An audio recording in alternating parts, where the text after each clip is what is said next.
ça fait, c'est au mal. Mais c'est pour bien que les parents lui portent correction. Mais on est parfois des petits monde qui est à genoux, c'est lui-même, il est à genoux, ou elle est à genoux, mais dans quel il n'est pas à genoux. Tu as un adolescent, par exemple, qui est à genoux, et puis il dit que, le petit monde dit, ah, à genoux, il dit non. Physiquement parlant, tout le monde est à genoux, mais dans quel moment droite. Ça veut dire que, il n'a pas accepté, peut-être que c'est petit monde qui est, il est courbé, mais dans quelle rébellion, il est toujours là. Ah non, Jonas, chapitre 3, dans le temps, fait-nous la guerre, maintenant, nous ne sommes pas prêcher, nous ne sommes pas pour prêcher, mais c'est pas peut-être essentiel.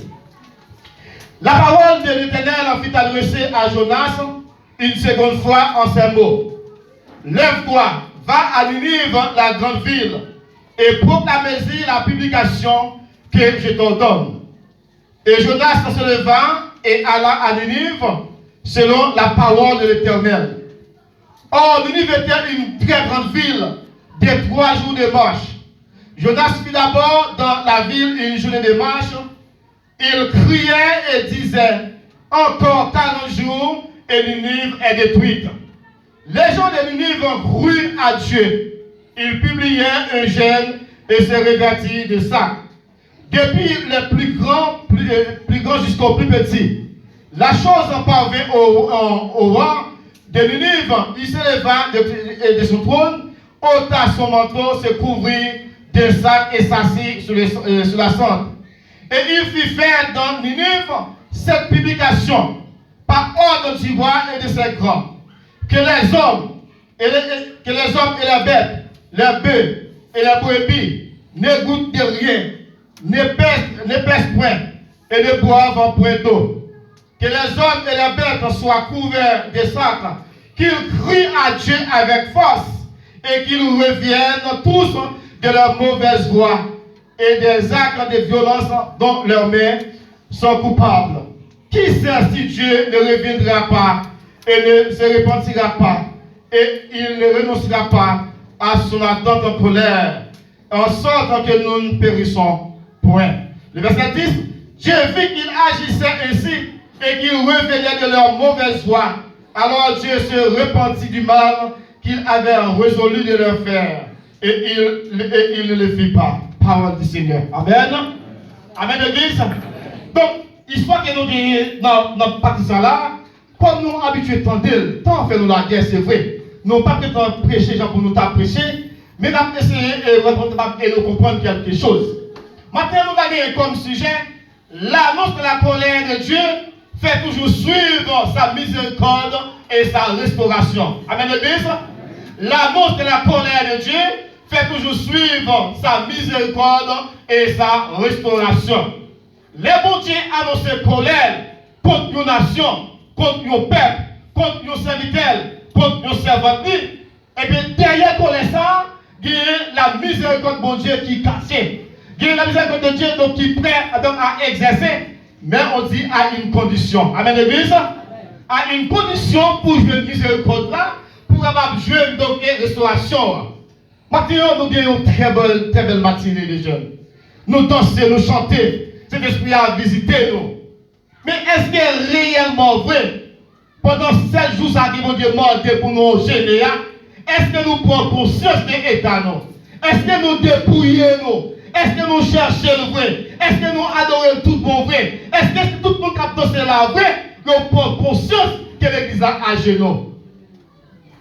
Nous sommes dansés vrai, mais maintenant, nous sommes en face d'une réflexion. L'annonce de la colère de Dieu annonce la mise sa miséricorde, sa restauration, mais à une condition. Le mot miséricorde, il signifie sensibilité au malheur d'autrui. Il signifie pitié par laquelle on pardonne aux coupables.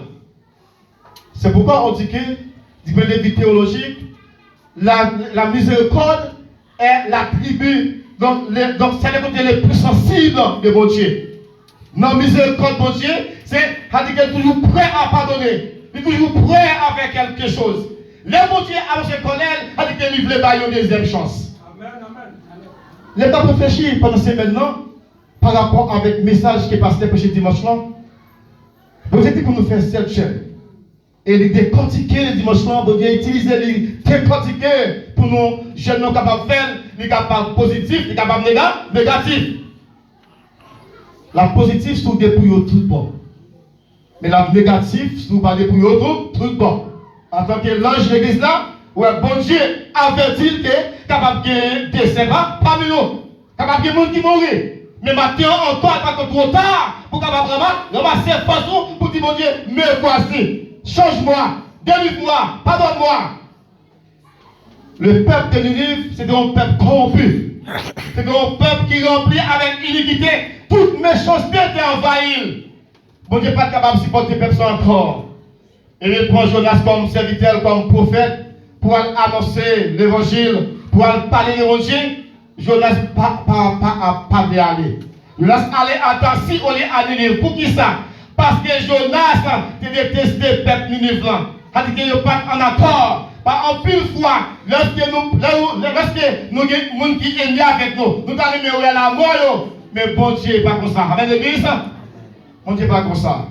Bon Dieu voyait Jonas pour aller à Ninive, il aller à Tarsis. Mais bon Dieu ne pas le permettre tout parce qu'on prend Valérie pour être capable de rendre sur la terre ferme de Ninive. Et arrivé, quand nous sommes là, nous voyons, bon Dieu dit, levez, allez à Ninive pour aller prêcher l'évangile. Lorsque Jonas arrivé, selon les études qui ont été faites, le bon Dieu voyait un serviteur dit, ainsi parle l'Éternel, ainsi dit l'Éternel. Mais il y a un texte qui est donné dans le verset, nous voyons que Jonas arrive à Ninive, et bien Jonas, au verset 4, Jonas fit d'abord dans la ville une journée de marche. Il criait et disait encore 40 jours et Ninive détruite. Il pas dit si c'est bon Dieu voyait. Tellement de détester la nation. Et puis, pendant que dans toute ville là, la promener, la baille parole là, peuple là prend conscience. Il dit, ah, c'est un juste à prêcher à lui. La prêcher des bons dieux. Et puis, peuple là, qui prend conscience des taillots, il voit comment il y a vivre là, il pas bon. Et puis, prend la voie arriver dans les oreilles, il y a un homme qui a marché dans toute ville là, pour dire que dans 40 jours, la ville là va détruire.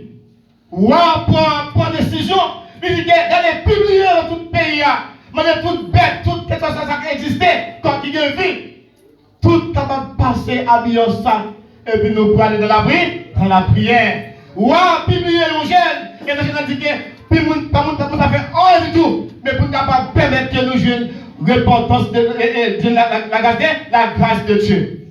Bon Dieu, son bon Dieu d'amour, son bon Dieu miséricordieux.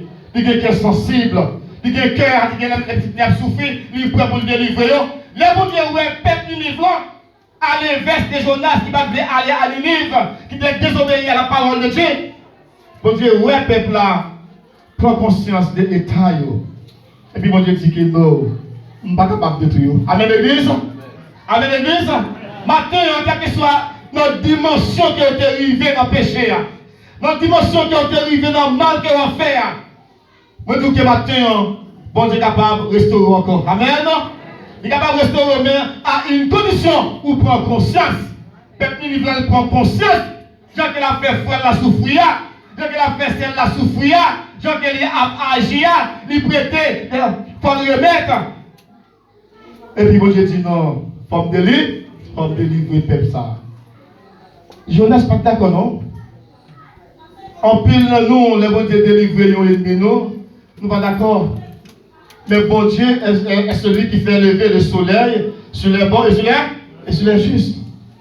Bon Dieu, c'est mon Dieu miséricorde. Où est-ce que Caïn tué Abel? Sans Abel demande justice. Et puis bon Dieu fait justice. Et puis il paye Caïn sentence. Et puis Caïn est en vrai. Il ne va pas supporter, il conduit pour eux. Dans miséricorde, bon Dieu, il fait Caïn chance. Amen, l'église. Bon Dieu est capable de faire grâce matin. La morale ne va pas connaître si c'est moi-même, mais si c'est pas ça, mais c'est que ce soit moi-même. Mais maintenant, il y a une deuxième chance. La bon Dieu avance le jugement, et bien toujours gagner sa miséricorde et le rétablissement ou bien la restauration qui vient après lui. Pourquoi maintenant, comme nous disons que les gens ne vont pas t'empêcher, je peux t'empêcher lui, mais c'est l'essentiel. L'église là, il est à genoux depuis fin mois d'août. c'est bon Dieu qui met à genoux.